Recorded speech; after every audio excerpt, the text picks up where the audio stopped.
지난주에 우리는 복음과 은혜에 대한 이야기를 나누었습니다. 하나님께서 우리에게 주신 그 사랑과 은혜는 다 알 수 없고 설명할 수도 없지만 매일매일 알아가는 것, 매일매일 하나님의 은혜를 묵상하고 살아가는 삶, 그것이 바로 하나님을 믿는 사람들의 삶, 복음을 아는 자들의 삶이라고 이야기했던 것을 기억하시죠? 오늘도 역시 복음과 은혜에 관한 말씀을 나누려고 합니다. 여러분, 하나님의 사랑을 어떻게 표현할 수 있을까요? 저는 이렇게 표현하고 싶습니다. 하나님의 사랑은 내리사랑이다. 내리사랑. 내리사랑은 윗사람이 아랫사람에게 기꺼이 주는 사랑을 일컫습니다. 마치 산 꼭대기에서부터 물이 흘러갔고 바다로 흘러내려가는 것처럼 내리사랑은 이렇게 위에서부터 아래로 흘러가는 무조건적인 사랑을 일컫습니다. 어떤 말로도 표현할 수 없는 우리 아버지 하나님의 사랑을 내리사랑이라는 단어로 표현해보면 어떨까 싶습니다. 내리사랑과 관련된 속담이 한 가지 있습니다. 그건 바로 이것입니다. 내리사랑은 있어도 치사랑은 없다. 이런 말 들어보셨나요? 윗사람이 아랫사람을 사랑하기는 쉬워도 아랫사람이 윗사람을 사랑하는 것은 어렵다. 거의 불가능에 가깝다. 이럴 때 쓰는 말이 바로 내리사랑은 있어도 치사랑은 없다 라는 속담입니다. 이 속담을 기억하면서 오늘 말씀을 이어가고자 합니다. 여러분, 우리가 하나님의 은혜와 하나님의 사랑에 어떤 방식으로 보답할 수 있을까요? 전혀 불가능할 것입니다. 내가 숫소의 고기를 먹으며 염소의 피를 마시겠느냐? 이 시편이 쓰여질 당시에 이방 종교들의 특징은 이랬습니다. 사람들이 제사를 지내요. 제사를 지내면서 동물을 잡아서 그걸 불로 태워서 이방 신에게 올려주겠죠. 뭐 바알이 됐든 아세라가 됐든 어떤 우상에게 그 제사의 번제를 태워갖고 올려보낼 겁니다. 그러면 그 제사의 동물들, 고기들을 이방신들이 먹는 거예요. 다시 말하자면 사람들이 제사를 지내서 그 고기를 태우지 않는다면 신들은 먹을 게 없습니다. 그래서 사람들이 제사를 지내야 했던 거죠. 이방신들은 사람들이 제사를 지낸 음식을 먹고서 아이 배부르다. 배부른데 기분도 좋네. 내가 기분도 좋은 김에 너네가 원하는 소원을 들어줄게. 비가 내렸으면 좋겠니? 비를 내려줄게. 시원했으면 좋겠니? 시원하게 해줄게. 이런 식으로 밥을 먹은 값을 치른다는 형식의 기브 앤 테이크, 이러한 방식으로 이방의 종교들은 작동했습니다. 인간이 신에게 먹을 걸 주고 신은 인간에게 원하는 것을 들어주고. 그러나 우리 하나님은 지난주에 이야기했던 것처럼 무언가를 필요로 하는 분이 절대 아니십니다. 이미 온 우주 만물의 모든 것이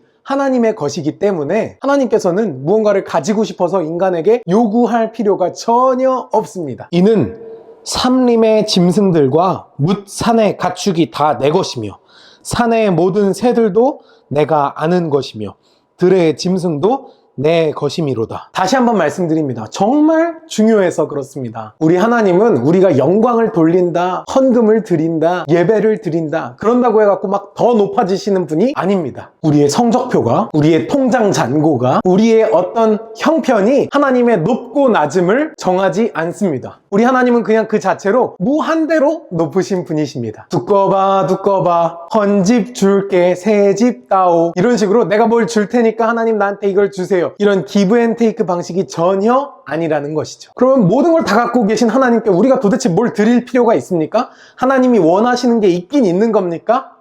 네, 있습니다. 오늘 말씀에 등장합니다. 하나님의 위시리스트 함께 보시죠. 감사로 제사를 드리는 자가 나를 영화롭게 하나니 그의 행위를 옳게 하는 자에게 내가 하나님의 구원을 보이리라. 예, 우리가 하나님께 드릴 것이 있다면 그것은 바로 감사입니다. 하나님께 드리는 우리의 감사는 하나님께서 우리에게 무조건적으로 사랑을 베풀어 주셨듯이 우리의 감사 또한 무조건적인 감사여야 할 것입니다. 감사만이 우리가 하나님께 드릴 수 있는 유일한 표현입니다. 여러분, 지난주 로또 복권 당첨 금액 1등 당첨 금액이 얼마인 줄 아세요? 총 14명이 당첨됐는데요. 그 14명이 한 사람당 얼마씩 가져가느냐? 16억 4천만 원씩 가져간답니다. 16억 4천만 원. 어떤 사람은 뭐야? 그 정도 되면 뭐 강남에 아파트도 한 채 못 사잖아, 이렇게 하겠지만 그거 다 부러워서 부들부들 거리는 거죠. 그 사람들 1640만 원만 줘도 좋아 죽을 겁니다. 16억 4천만 원이라니요. 여러분이 당장 뭐 복권을 살 일도 없고 뭐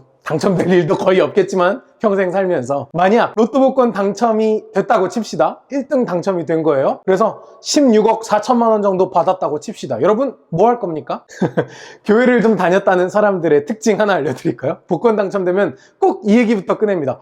와, 로또 복권 1등 당첨. 일단 하나님께 영광을 돌리기 위해서 일단 11조 드려야지.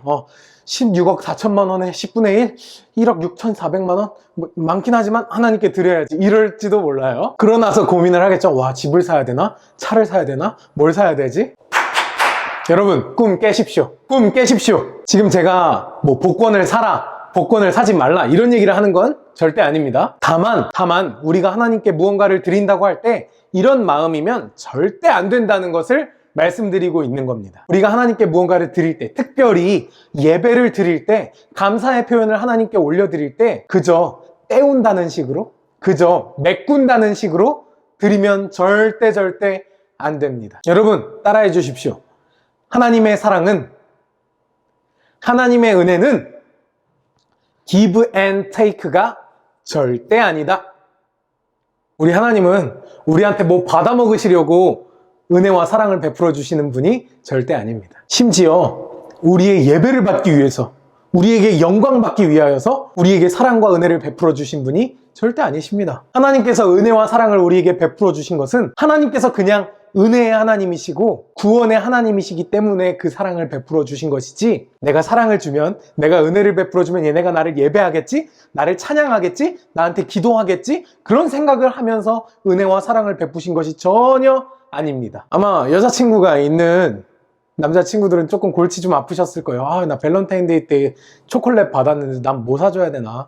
여자들 사탕 안 좋아한다던데 나는 뭐 사주지? 큰일 났다.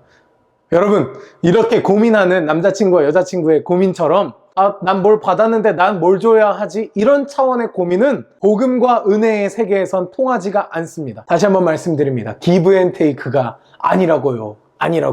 사랑하는 여러분, 우리의 중심을 드리는 예배를 드립시다. 우리의 존재 그 자체를 하나님께 드리는 예배를 드립시다. 그리고 삶과 실천으로 드러나는 감사의 표현을 하나님께 올려드립시다. 이게 바로 우리가 마땅히 드려야 할 영과 진리의 예배입니다. 하나님은 영이시니 예배하는 자가 영과 진리로 예배할지니라. 할렐루야. 우리의 어떠함이 아닌, 우리의 어떠한 형편을 보시는 것이 아닌, 우리의 어떠함이 아닌 우리의 중심을 보시는 우리의 하나님을 예배하며 찬양합시다. 여러분, 우리가 예배를 드리는 까닭이 무엇입니까? 우리가 예배를 드리지 않으면 하나님이 사라져 버리십니까? 하나님이 막 배고프십니까? 그런 거 전혀 아닙니다. 하나님을 예배하는 것은 물론 오직 하나님을 위한 것입니다. 하지만 곧 이것은 우리를 위한 길이기도 합니다. 왜냐하면 우리는 예배를 통해서 우리를 살게 하시는 하나님의 은혜를 깊이 깨닫게 되기 때문입니다. 오늘도 우리를 예배자로 부르신 그 은혜에 감격하는 하루가 되었으면 좋겠고, 돌아오는 일주일도 하나님의 은혜와 사랑을, 그 복음의 능력을 강력히 깨닫는 시간들이 되었으면 좋겠습니다.